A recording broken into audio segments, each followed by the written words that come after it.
മിക്ക റെസ്റ്റോറൻറ്റുകളും സ്റ്റാർട്ട് ചെയ്യുമ്പോൾ ആ വിപണിയിലുള്ള എല്ലാ ഓഡിയൻസിനെയും ഈ റെസ്റ്റോറൻറ്റിൻ്റെ കസ്റ്റമറാക്കി മാറ്റാൻ കഴിയുന്ന രൂപത്തിലാണ് ആ റെസ്റ്റോറൻറ്റിനെ മോഡൽ ചെയ്തിരിക്കുന്നത് എന്നുള്ളതാണ് ഏറ്റവും വലിയ മിസ്റ്റേക്ക്. അങ്ങനെ ഒരു റെസ്റ്റോറൻറ്റിന് വിപണിയിൽ വിജയിക്കാൻ വേണ്ടിയിട്ട് പറ്റില്ല. നിങ്ങളൊരു റെസ്റ്റോറൻറ്റ് ആരംഭിക്കുമ്പോൾ നിങ്ങൾക്കൊരു ടാർഗറ്റ് ചെയ്ത ഒരു ഓഡിയൻസ് ഉണ്ടായിരിക്കണം. ആ ഓഡിയൻസിനെ മാത്രം ഫോക്കസ് ചെയ്തുകൊണ്ടായിരിക്കണം നിങ്ങളുടെ പ്രവർത്തനങ്ങളൊക്കെ നിങ്ങളുടെ റെസ്റ്റോറൻറ്റിൽ നടത്തേണ്ടത്.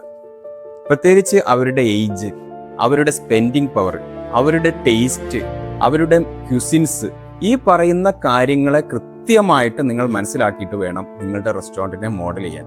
ഇങ്ങനെ നിങ്ങൾ മോഡൽ ചെയ്തിട്ടില്ലെങ്കിൽ നിങ്ങളുടെ ടാർഗറ്റ് ഓഡിയൻസ് ആരാണ് എന്നുള്ളത് നിങ്ങളുടെ ബിസിനസ്സിൽ നിങ്ങൾക്ക് പൊസിഷൻ ചെയ്യാൻ വേണ്ടിയിട്ട് പറ്റില്ല.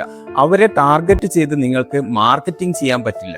ഇങ്ങനെ വരുമ്പോൾ നിങ്ങളുടെ ബിസിനസ്സിലേക്കുള്ള കസ്റ്റമർ ഫ്ലോ കുറഞ്ഞു വരികയും ക്യാഷ് ഫ്ലോ കുറയുകയും നിങ്ങളുടെ പ്രോഫിറ്റബിലിറ്റി കുറയുകയും ചെയ്യും. ഇത് ബിസിനസ്സിന്റെ പരാജയത്തിലേക്ക് എത്തിക്കും.